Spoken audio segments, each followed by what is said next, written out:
She never asked his name. Every morning he sat quietly in the corner booth, alone, cold, and always hungry. And every morning she placed a warm plate in front of him, pretending it was a mistake. No questions, no expectations. Then one day, four black SUVs pulled up outside the little diner, and everything changed.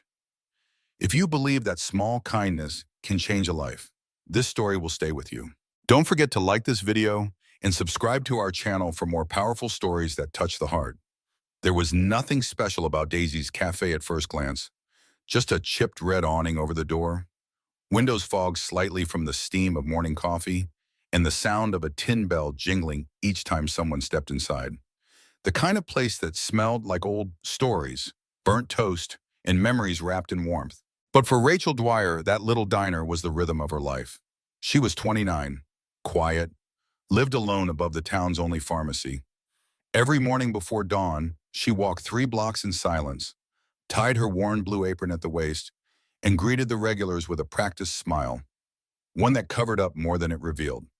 No family left, just a few faded photographs in an old shoebox and Christmas cards from an aunt who had long since moved to Arizona. She never expected anything to change. Until the morning he arrived, he couldn't have been more than 10, thin, pale, a little too alert for someone his age.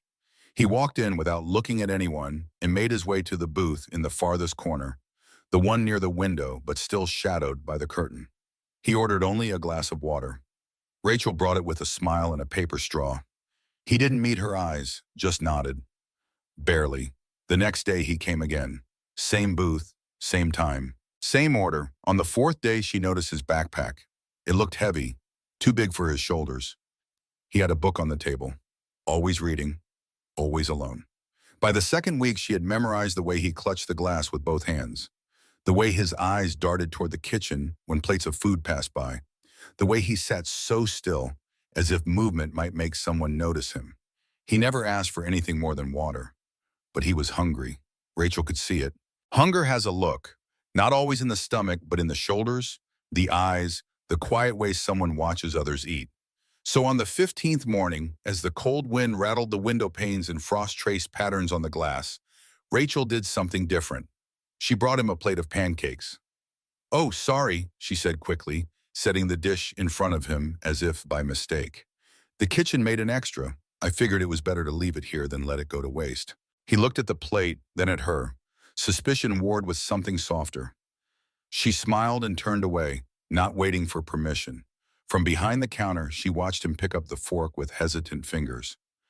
10 minutes later, the plate was empty, and he was still reading. When she came to clear the dish, he whispered, almost too soft to hear, "Thank you." Rachel said nothing, just smiled. She did not ask his name, because some children do not want to be seen. And asking too many questions only makes them vanish. From that morning on, it became their quiet ritual. Each day, at exactly 7:15 a.m., the boy would slip through the door of Daisy's cafe, shoulders hunched, eyes wary. And each day, Rachel would accidentally have an extra breakfast waiting for him. Sometimes it was scrambled eggs and toast. Other times, warm oatmeal with cinnamon and a little brown sugar. On Fridays, it was always pancakes, the way he seemed to like them best. He never asked. She never explained. He ate, she smiled. They spoke only in soft glances and the smallest of gestures. A nod, a whisper of gratitude. The way he finally stopped clutching his backpack like a shield. Rachel began setting aside part of her tips to pay for his meals. It wasn't much, just enough to buy the groceries for her own dinner and cover the basics. The money might have gone toward the winter coat she needed, or the dentist appointment she kept rescheduling. But none of that seemed to matter. Some mornings, especially when it was snowing hard or the cafe was nearly empty, Rachel allowed herself to wonder, who was he? Where did he go after breakfast? Why was he always alone? But she didn't ask, because she knew deep down what it meant to be the kid nobody asked about. She had been that child once. One morning, a gruff voice interrupted her thoughts. "Who's the stray?" asked Hank, an old regular who had sat at the same counter stool since before Rachel was born. His tone wasn't cruel, just curious. Rachel looked up from wiping the coffee machine. "He's just a kid," she said softly. Hank frowned. "He ever pay?" She smiled. "Sometimes kindness is worth more than a few dollars." That was the first whisper, but not the last. "You giving out charity now?" said another customer, a man in a suit who always asked for extra lemon in his tea but never left a tip. "Kids these days, they expect handouts everywhere," grumbled a woman whose earrings sparkled more than her heart. Even Tina, who worked the grill, pulled Rachel aside one afternoon. "You've got a good heart," she said, flipping a burger. "But don't let it blind you. I've seen these stories. They take what they can, then disappear. You'll never hear from him again." Rachel just shrugged. "Maybe, but maybe I'm not doing it for what I'll get back." Tina didn't respond. Mark, the manager, noticed too. He was a numbers man. Always had been. He counted napkins at the end of every shift, tracked how many ketchup packets were used in a week, and could recite the diner's monthly earnings down to the last dime. So when Rachel was called into his tiny office behind the kitchen one morning, she knew exactly why. "You've been feeding that boy again," he said, folding his arms. Rachel nodded. "Yes. You know that's not part of the job, right? We can't afford to give away food." "I'll pay for it," she said quickly. "From my tips. It won't come from the cafe." Mark raised an eyebrow. "You're barely getting by." Rachel's voice steadied. "Just one meal a day. I can handle it." He studied her for a long moment, then sighed. "Fine. But if it starts affecting your work, or if that kid causes any trouble—" "It stops. I understand." He waved her off. "Go flip pancakes." And that was that. Each morning she continued the routine. Sometimes the boy finished his food in 5 minutes. Other days he lingered over his book, chewing slowly, like stretching the moment could somehow make it last longer. He never smiled. Not really. But one morning, just as Rachel set down a plate of French toast with a little powdered sugar dusted on top, he looked up and met her gaze for a full 3 seconds. That was the first time she saw it. A flicker of something almost forgotten. Trust. The snow kept falling. December wrapped the small Kansas town in a quiet white stillness. At Daisy's cafe, the heater worked overtime, humming beneath the old tile floor while steam clung to the windows in gentle patches. The boy still came. Every morning, 7:15 sharp. And every morning Rachel greeted him with a warm breakfast and a soft nod. Never too cheerful, never too assuming. Just enough to say, "You're welcome here." She never asked his name. She never asked where he went after school, because something in his eyes told her that even gentle questions might feel like a spotlight. Instead, she gave him what she could: a hot meal, a place to sit, a moment to breathe. But kindness, when done quietly, still makes noise. And someone had started listening. It began when a customer, one Rachel barely noticed, took a photo of the boy's empty booth one morning when he didn't show up. On the table was the plate she had placed there anyway, just in case. Pancakes, still warm, waiting for no one. The next day, the photo appeared on a local Facebook group. The caption read, "Daisy's Cafe, now serving imaginary charity cases. Must be nice to give away food when working folk have to pay." The comments were worse. "Probably a scam. She's trying to look generous to get attention. I bet they throw that food away. What a waste." Another case of feeding strays and calling it compassion. "That waitress needs a reality check." Rachel found out when Tina stormed into the kitchen holding her phone, her face a mix of anger and worry. "You've gone viral," she said, thrusting the screen toward her. Rachel read the comments in silence, one after another, some from strangers, some, heartbreakingly, from familiar names, regular customers she had served with a smile for years. Her chest tightened, her ears buzzed. She suddenly felt small, as if the diner walls were folding in around her. "I didn't do it for attention," she whispered. "I know," Tina said, "but people don't like what they don't understand." That night, Rachel sat alone in her apartment. The only sound was the wind outside rattling the window pane. She turned on her reading lamp, pulled the wooden box from beneath her bed, and opened it. Inside were the few things she had kept after her father died. A photograph, creased and faded, showing a young man in dusty military fatigues, smiling in the desert sun. His name stitched above the pocket: Harold Dwyer. Beneath the photo was his field journal, leather-bound and soft from years of use. Rachel opened it to a dog-eared page, one she had read so often she could recite it by heart. "Shared a half ration with a local boy today. Johnson said I was crazy. Said the kid might sell us out. Maybe he will. But I saw his eyes when he ate, same look I had when Mom would give me the last biscuit at dinner.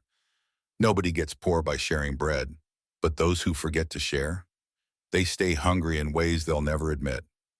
Rachel ran her fingers over the words, as if trying to feel her father's hand in them. She remembered the stories he used to tell when she was a girl, of war and hunger, of danger and compassion, of how sharing a meal, no matter how small, was sometimes the bravest thing a person could do. And in that moment, her resolve returned. She folded the journal shut and placed it gently back in the box. The world could say what it wanted, mock her, judge her, twist her intentions, but she knew what hunger looked like, and she would never turn her back on it. The first morning he didn't show up, Rachel barely noticed. Maybe he had a cold. Maybe he overslept. Kids miss school sometimes, she told herself. Still, she placed a plate of pancakes at his usual booth, corner table, window seat, a little butter on top, just the way he liked. She refilled the water glass and gave it a small nudge closer to the edge, the way he preferred, so he could reach it without dragging it across the table. By 8:00 a.m., the plate was untouched. She cleared it away quietly. But the next day when the bell over the door chimed and it wasn't him, something shifted. She checked the clock. 7:10, 7:20, 7:40. Still nothing. This time she didn't plate the food until 7:50, just in case. But he didn't come. By the fourth day, she was no longer pretending. He was gone. She caught herself staring at the door every time it opened, her breath hitching for a moment, hoping, then deflating again. The booth sat empty like a held breath that would not release. Tina noticed. "So," she said cautiously one morning, "he stopped coming." Rachel didn't respond. "He probably moved on," Tina added, not unkindly. "Maybe got what he needed." Rachel just nodded and went back to wiping the counter. But the ache didn't fade. It deepened. She had never known the boy's name, never knew where he lived. But his absence felt like a loose thread had been yanked from the fabric of her mornings, and everything was unraveling. Mark didn't say anything about the missing breakfast, but the dish towel that usually hung on his shoulder was folded tighter than usual, his eyes softer, as if he too noticed the quiet. On the seventh day, Rachel still set out the plate. "I don't get it," said Hank at the counter, watching her with a shake of his head. "You don't even know the kid. Why bother?" She didn't have an answer that would satisfy him, so she said nothing. But that night, back in her apartment, Rachel sat in the dark, her knees pulled to her chest. Was Kathy right? Had she been foolish? Naive? Had she created a connection that only existed in her own need for purpose? She reached again for her father's journal, opened to the familiar page, and read the same worn lines. "Nobody grows poor by sharing bread, but those who forget to share remain hungry their whole lives." And just below, scribbled in a different color ink, her father's last entry before he passed. "Sometimes we don't get to see the end of the story, but that doesn't mean we weren't a part of its beginning." Rachel closed the book. Maybe that's what this was, a beginning, even if it ended quietly. Still, every morning she brewed the coffee, warmed the griddle, and prepared one extra plate, just in case. It was the 23rd morning. By now, Rachel had stopped placing the plate on the table. Not because she'd given up, but because the pain of clearing away untouched food each day had become too much. Still, she kept the seat clean, wiped the table with care. Her eyes still flicked to the door at exactly 7:15, a habit she couldn't seem to break. That morning began like the others. The hum of the coffee pot, the murmur of early regulars, the scrape of chairs and the clang of silverware. A quiet snow fell outside, dusting the sidewalks in white powder. At 9:17 a.m., everything changed. The usual murmur in the cafe died mid-sentence. Rachel looked up from behind the counter just in time to see 4 large black SUVs pulling into the small lot outside the window. They moved in perfect sync, forming a semicircle near the entrance. Their tinted windows reflected the snowy morning light. The customers turned to stare. Forks hovered over plates. Coffee cups paused midair. The car doors opened. Uniformed men stepped out, sharp, composed, each standing tall beside their vehicle. Then, from the lead SUV, a tall man emerged wearing a military dress uniform, his chest covered in ribbons and medals, his posture crisp and commanding. He scanned the front of the diner like a man who had read every battle before stepping onto the field. Rachel's heart skipped. The door opened. The bell above it chimed, too loud, too bright against the hush. Behind the man, two younger officers followed. Their boots clicked softly on the tile as they stepped inside. Cold air followed them in, swirling snowflakes around their feet before the door closed behind them. Mark, flustered, emerged from the back office and fumbled with his tie. "Can I help you, gentlemen?" he asked, his voice higher than usual. The older officer removed his cap and looked around. Then his eyes landed on Rachel. "I'm looking for a woman named Rachel Dwyer." Her hands went cold. She slowly stepped forward, setting the coffee pot down on the counter before it could slip from her fingers. "I'm Rachel," she said quietly. The man's expression softened. "My name is Colonel Daniel Reeves, United States Army, Special Operations Command." He reached into the inside pocket of his coat and pulled out a sealed envelope. "I'm here because of a promise made to one of my men. This is a letter from the commander of Special Operations Forces and a personal message from someone named Adam's father." The name hit her like wind from an open door. Adam. He had a name. He had a father. Rachel blinked rapidly. "Is Adam, is he all right?" "He's safe," the colonel said gently. "He's with his grandparents now in Colorado. But for 3 months he came here before school, alone every morning." Rachel's knees almost gave out. "He never told us where he was going," the colonel continued. "Not until, well, until after." Rachel's breath caught. Adam's father was Master Sergeant Benjamin Thomas, one of our finest. He was deployed on a sensitive mission overseas. What he didn't know was that shortly after his departure, Adam's mother left, disappeared, left the boy behind. No note, no warning. The room was silent. No one moved. Rachel's throat tightened. "He was too scared to tell anyone," Reeves said. "Afraid he'd be taken away, that he'd lose the only home he had left.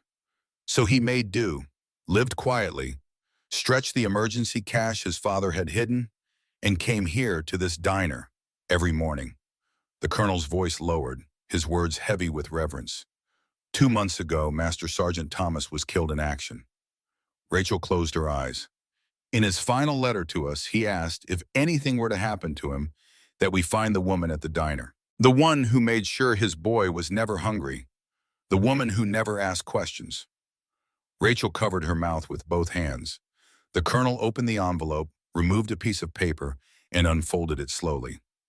He wrote, "If I don't make it back, please thank her. Tell her she didn't just feed my son. She gave him dignity, and that gave me peace I never knew I'd need." Rachel wept, not loudly, not dramatically, but quietly, as if her heart had finally exhaled after holding its breath for months. The colonel stepped forward and handed her the letter. "And so," he said gently, "on behalf of Adam, on behalf of his father, and on behalf of the United States Army Special Forces." He straightened his back. "Thank you, ma'am." He raised his hand and delivered a formal salute. Behind him, every uniformed officer followed in unison. Even the customers, one by one, rose from their seats, not with clapping or cheers, but in silent, reverent respect. Rachel stood in the center of it all, tears on her cheeks, a letter clutched to her chest. She had never asked for recognition, never wanted applause. She had just wanted one child not to be hungry, and somehow in doing so, she had honored a soldier, preserved the dignity of a grieving son, and reminded a quiet town what compassion truly looked like. A week passed since the morning that changed everything, but Rachel still hadn't found the right place to keep the letter. It didn't belong in a drawer. It wasn't meant for a shoebox. So she kept it tucked inside her apron pocket, close to her chest, where it had stayed each shift since Colonel Reeves handed it to her, with a salute and a weight of gratitude she could still feel in her bones. The days afterward were a blur, not of fame, but of something quieter, something deeper. The same customers who once raised eyebrows at her now left handwritten notes with their tips. Some read, "Thank you for reminding me what matters." Others simply said, "My son's in the Navy. You gave me hope." Mark, the diner's numbers guy, walked in one morning holding a small folded flag. Without a word, he pinned it above the corner booth, the one the boy had always used. Beneath it, he placed a small bronze plaque, reserved for those who serve and the families who wait. Rachel's throat caught when she saw it. She didn't say anything. Neither did Mark. But that was how things were between them now. Understanding without words. On the seventh day after the SUVs had pulled away, a simple manila envelope appeared at the front door of the diner. No return address, no stamp, just her name, written in careful, almost nervous handwriting. Miss Rachel inside was a letter, written on lined notebook paper, the kind kids use in school. Every letter was carefully formed, as if the writer had gone slow to make sure it was perfect. Rachel unfolded it gently, her hands already shaking. Dear Miss Rachel, I didn't know your name until the day the Colonel came to find you. But for weeks, you were the only person who looked at me like I wasn't invisible, like I mattered. Dad always told me heroes don't wear capes. They wear uniforms. But I think sometimes they wear aprons too. When he stopped writing, I thought the world had forgotten both of us. But you remembered me, even when I couldn't tell you why I was alone. Grandma and Grandpa are really nice. Grandpa says I'm getting good at fishing. Grandma makes cookies that aren't as good as your pancakes, but she tries. I still miss Dad. A lot. And sometimes I miss you too. Thank you for not asking questions when I couldn't answer them. Your friend, Adam Thomas P.S. I finished the book I was reading. It had a happy ending after all. Rachel pressed the letter to her heart, not for display, not for show, but because it felt like the final piece of a puzzle she didn't know she had been assembling. She didn't frame it above the register or read it aloud to customers. Instead, she tucked it just beneath the counter, behind the old receipt book in the first dollar bill ever made by Daisy's Cafe. Whenever the days felt long or the grief whispered louder than usual, she would reach for it. Read a line, then keep going. The story spread, not just in town, but beyond. Veterans passing through the area began to visit Daisy's Cafe, some in uniform, others in ball caps with faded military insignias. A few left small coins on the counter, challenge coins they were called, each one a quiet token of brotherhood and respect. Rachel didn't know what to do with them at first. Mark built a small corkboard behind the counter and pinned the first one himself. Soon it became a mosaic of patches, pins, coins, and handwritten thank you notes, a wall of unspoken stories and shared gratitude. And still, the booth stayed full. Not always with soldiers, sometimes with single mothers who looked tired in a way Rachel recognized, or fathers juggling two kids while trying to finish a coffee, or elderly couples who smiled at her like they knew the story without needing to hear it again. No one ever sat there for free, but no one was ever turned away either. That had become the new rule. Whoever you are, whatever you can pay. No one leaves hungry. Rachel didn't write it, Mark did. He had it printed and placed in the window one morning before she arrived. When she saw it, she simply nodded, because kindness didn't need credit, it just needed space. And that little booth, once a safe haven for one silent boy, had become a place where dignity was served warm every morning, alongside eggs, toast, and coffee with just the right amount of cream. It was a Thursday afternoon in late spring when the school bus rolled to a stop outside Daisy's Cafe. Rachel noticed it through the front window as she refilled the salt shakers. Yellow school paint, slightly faded, with big block letters announcing, "Field Trip, 3rd grade, Main Street Elementary." She barely had time to call back to Tina before the door burst open and a dozen chattering children came tumbling in, accompanied by 2 flustered teachers and 1 very apologetic chaperone. "We called ahead," one of the teachers said, breathless. "We promised them ice cream floats, and we didn't want to break their hearts." Rachel smiled. "You've come to the right place." The cafe came alive with the sounds of giggles, the scrape of chairs, and the soft fizz of sodas being poured into tall glasses. Rachel moved between tables carrying trays of root beer floats, mini burgers, and curly fries. The kids' energy was like sunlight, wild, warm, and impossible to contain. She barely noticed the little girl at the end of the booth at first, quiet, dark curls tucked behind small ears, big brown eyes that followed Rachel's every move. It wasn't until the others ran off to play by the jukebox that the girl tugged lightly at Rachel's apron as she passed. "Miss?" Rachel knelt to her level. "Yes, sweetheart?" The girl tilted her head. "My dad says you're a hero." Rachel blinked. "Oh, is that so?" "He's in the Army," the girl said proudly. "He told me real heroes don't always wear uniforms. Sometimes they wear aprons, like you." Rachel opened her mouth to respond, but no words came out. The girl smiled. "Do you feel like a hero?" Rachel looked at her for a long second, then slowly shook her head.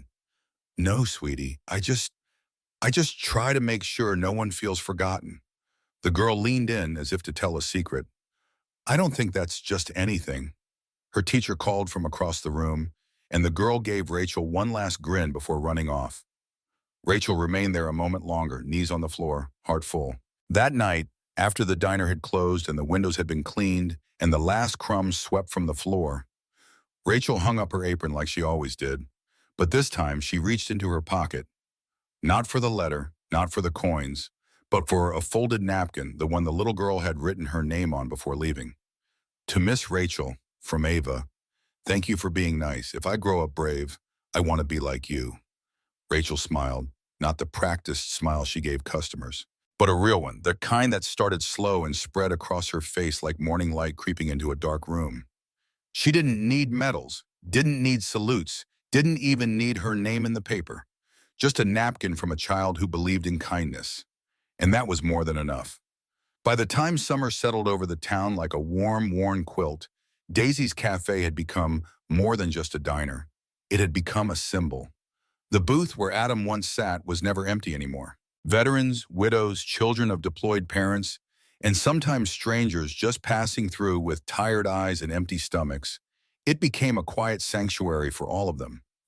And now, for the first time in the cafe's history, it was preparing for something new. A fundraiser. Rachel had never organized anything like it before. But the idea came one quiet evening, when a woman in a navy blue dress had paid for her coffee with a $5 bill and said, "My husband is deployed. We're just trying to keep the lights on." That night, Rachel told Mark, "We can do something." To her surprise, he didn't scoff. Instead, he nodded. "Let's talk in the morning." They called it One Table, One Family, a community fundraiser to support local military families who had loved ones stationed overseas. Flyers went up in the windows of grocery stores, on telephone poles, inside the town library. And when word got out that Daisy's Cafe was behind it, people started showing up in ways Rachel had never seen before. Tina baked her grandmother's apple pies for a silent auction. Hank, grumpy but loyal, played his old banjo in the corner with a jar labeled "Donations for the Brave." Even the high school marching band performed in the parking lot, their instruments slightly off-key but hearts fully in tune. The day of the event, the cafe was bursting at the seams. Families ate side by side, some wealthy, some scraping by, none of it seeming to matter. Laughter echoed through the room, and stories were exchanged like currency. Stories of missed holidays, of letters from the front lines, of children counting the days until mom or dad came home. By the end of the evening, the donation jar overflowed. But something else filled the room too, something you couldn't count: compassion. Rachel stood behind the counter, watching it all with damp eyes. She felt a tap on her shoulder and turned to see Mark holding a small envelope. He handed it to her. "What's this?" "I matched the donations," he said gruffly, "out of my own pocket." Rachel blinked. "You did?" He looked embarrassed. "Yeah, well, my old man used to do stuff like this. Drove my mother crazy, always feeding the neighbor's kids before his own. I never got it." He paused. "Until you." Rachel didn't speak, just nodded, her throat too tight. Mark cleared his throat. "You know, when you first started feeding that kid, I was ready to write you up. Thought it would cost us too much. But turns out—" He looked around the room, the families laughing, the jar full, the music playing. "Turns out we've never been richer." Rachel smiled through her tears. "Thank you, Mark." He shrugged. "Don't thank me. Thank yourself. You reminded this place who we were supposed to be." Later that night, long after the fundraiser had ended and the lights had dimmed, Rachel sat at the booth by the window. The booth. She sipped her tea and stared out at the quiet street, thinking of Adam, his father, Ava, the little girl, the handwritten letter folded in her pocket, and the challenge coins glinting on the bulletin board behind her.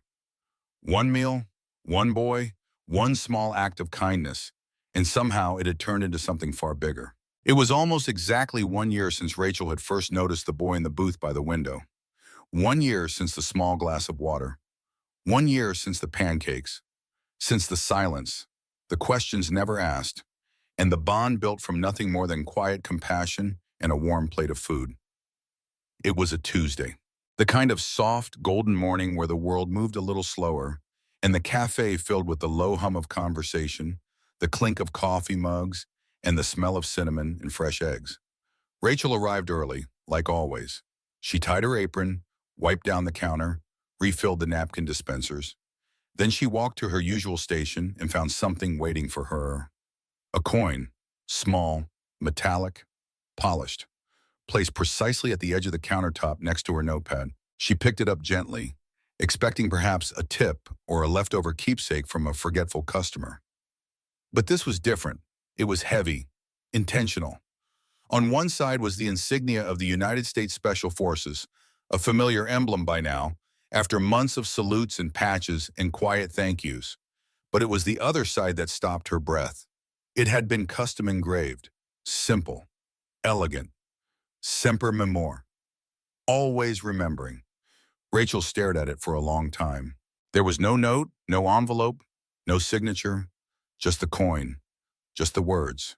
She stepped outside instinctively, scanning the street, but the sidewalk was empty, except for a young couple walking their dog and a city bus rumbling down the avenue. She glanced at the cafe windows. No familiar faces watching, no uniforms, no SUV, just the morning, just the breeze. She slipped the coin into her apron pocket, the metal warm from her fingers, and she smiled, because she knew. Someone had left it intentionally. Someone had remembered. That evening, after closing time, Rachel pinned the coin at the very top of the cafe's challenge coin bulletin board.